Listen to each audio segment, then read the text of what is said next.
Today we're going over a feature in all-in-one security that not many people know about that can be hugely beneficial to your website.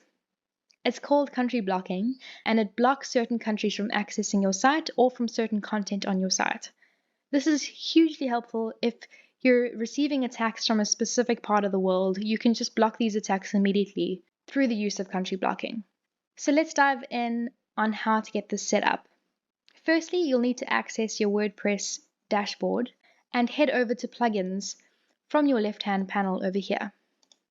You'll see all-in-one security near the top because the plugins are ordered alphabetically. Head over to settings, and all of the settings for all-in-one security will pop up on your screen. You'll need to scroll down on the left again and head over to country blocking near the bottom. Here you'll see a few tabs with general settings, which we'll start off with first. To enable country blocking, you'll need to make sure that this checkbox is enabled. And if you ever decide that you want to disable country blocking, you just need to make sure that this is unchecked. For now, we're going to keep it checked because we do want to block some countries from accessing our website.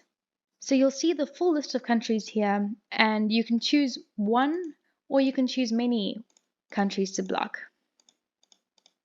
You can also set a URL to redirect these countries to when they are blocked from your site. This is especially useful if, for example, you have an online store and you only sell to specific countries. You can then redirect people from other countries to a different page that explains more about your store without allowing them to make purchases. But there are many other uses for this. Once you've chosen which countries to block, you just need to hit Save Settings at the bottom. Next, we're looking at secondary settings.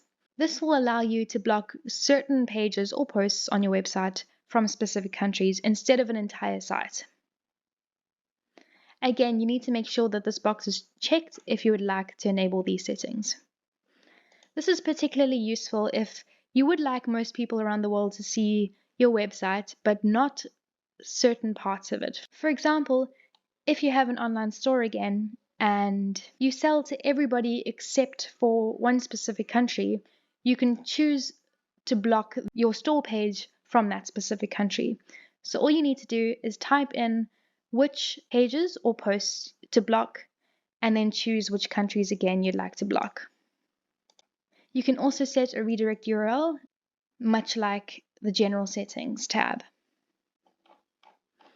Again, hit Save Settings to save your settings.